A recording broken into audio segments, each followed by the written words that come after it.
So you want to quit smoking now. Not tomorrow, not next week, not next year, but right now. We are going to count down the top 4 things that you need to have in order to quit smoking immediately. And make sure you stay to the end, because at the end, I'm going to give you the number 1 thing that you can do if you want to quit smoking right away. But before we do that, I'm just going to give you 2 surefire things not to do if you want to quit smoking now.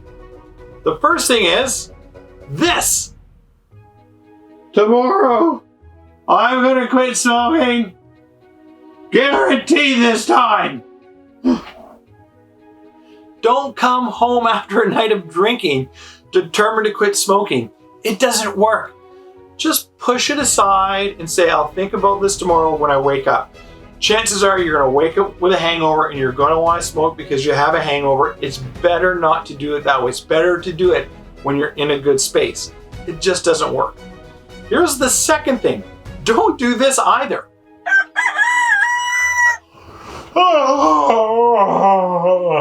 You know what? I'm going to quit smoking today. No more smoking for me. Smoking's done. I'm over, finished, kaput with smoking.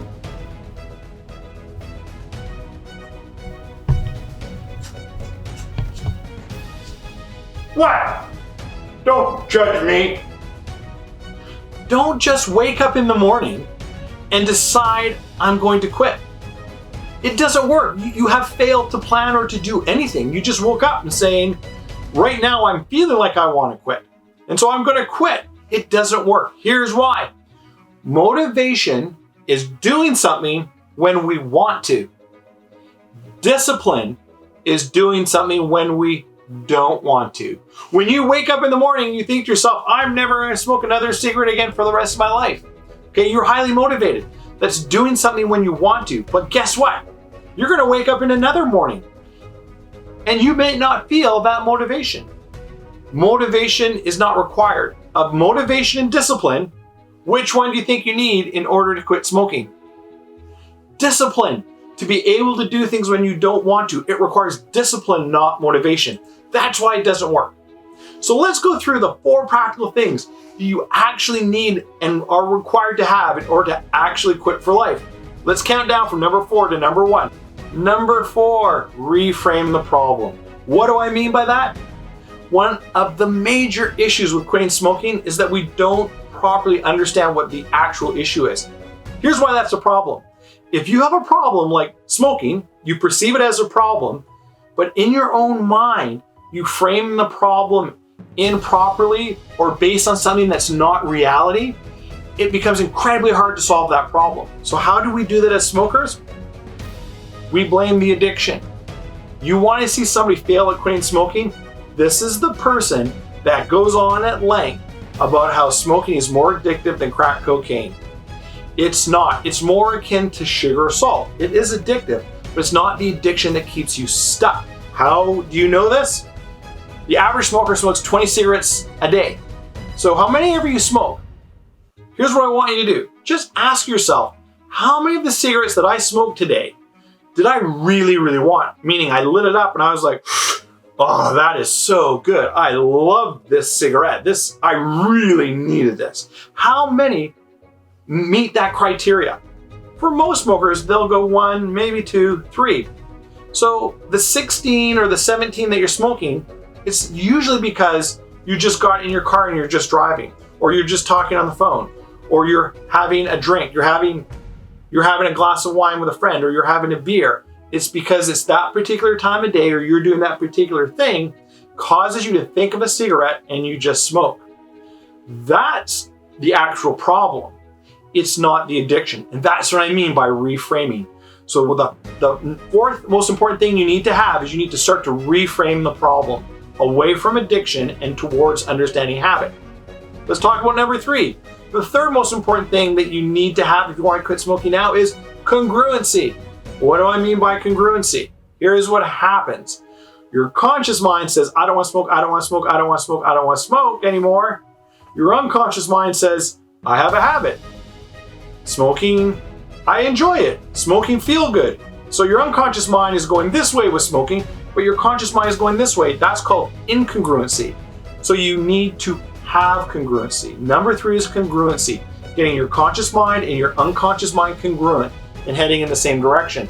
Now, that's much easier said than done or accomplished. And I cannot in this video simply teach somebody how to get their mind congruent, because it's actually difficult and it takes some work. If you want more information about that, there's a link in the video below. Just book yourself into a free consultation with me. I'm happy to get you on the track to becoming more congruent. But that's not what this video is about. I'm just explaining to you that you need to become congruent. Both your conscious mind and your unconscious mind need to both start heading in the same direction, okay? Number 2, letting go of false beliefs. There are many false beliefs in regards to quitting smoking, but there's one that's really super important to learn to let go of. And that's that smoking helps you have less stress. It is a complete and utter false belief. In fact, it's actually a lie we tell ourselves, and we need to let go of it. Let me give you an example. Here's what happens. You're at work, your boss gets mad at you. You start to feel stressed because your boss is mad. You think to yourself, I need to go outside for a cigarette. Or you get in a fight with your partner and you tell your partner, just hold on a second, we can come back and visit this fight, but I need a break to have a cigarette. You go outside, either from the work environment or from a fight with your partner, you go outside to have a cigarette, you have that cigarette, you feel less stress, and then you go back. Well, here's what's happening. What's happening is you're leaving a stressful situation, you're going outside, you're having a cigarette, and you're feeling less stressed. So you think to yourself, every time I get stressed, I go outside, have a cigarette, I feel less stress. That's called correlation. You're correlating to events. And they always happen at the same time. So you think, I need cigarettes to help solve my stress problem. But the truth is, it's having the opposite effect. In fact, it's causing you more stress. And if you really didn't want to have stress in your life, you actually wouldn't smoke. Here's why. Here's what actually happens. This is the difference between correlating two separate events and something called causation, meaning one event causes the other. That de-stress that you feel when you go outside to smoke has nothing to do with the cigarette. Here's what it is. First thing it is, you're getting stressed out. You are getting up and leaving a stressful situation. A full almost 40% of your stress reduction happens before you even light up. That pretty much tells you that the cigarette is not what's causing you to have less stress. The fact that you're already de-stressing, you already feel less stress before you light up, it's because you left a stressful situation. Guess what happens when we leave stressful situations? We feel less stressed. And then you go outside and you light that cigarette up. Now remember, you're stressed out. What do? You take a drag. How big of a drag do you take? A little one? You take a big one. Guess what happens when you take a deep breath? You feel less stress.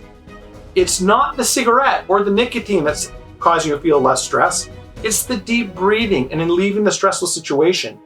That's the causation. There actually is no correlation, because the cigarette smoke, actually, it's a heart stimulant, so it causes your heart to beat faster, 6 times more per minute, and it causes your body stress at a cellular level and causes your stomach to increase stomach acid. It causes you a ton of stress. It artificially keeps your stress high.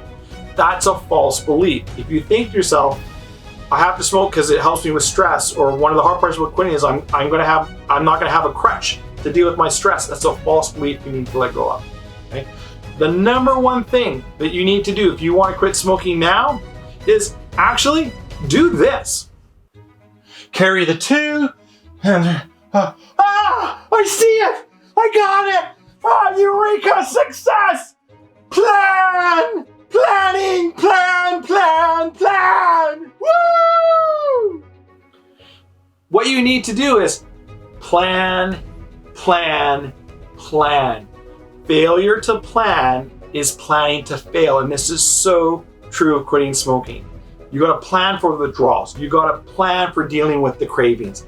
You got to plan for the constant thoughts about cigarettes. You have to plan your quit. Plan. You'll notice that this is the exact opposite of those first 2 things that I told you about. Don't just wake up in the morning and decide you're going to quit. That is not planning. Okay?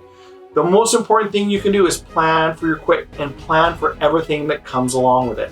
If you want more information about how to plan or how to prepare your mind for quitting smoking, you can download a free PDF on my website. I'll put the URL here for you. And please, by all means, take advantage of that free phone consultation. I'm happy to explain any of these concepts to you in more detail. I look forward to speaking with you.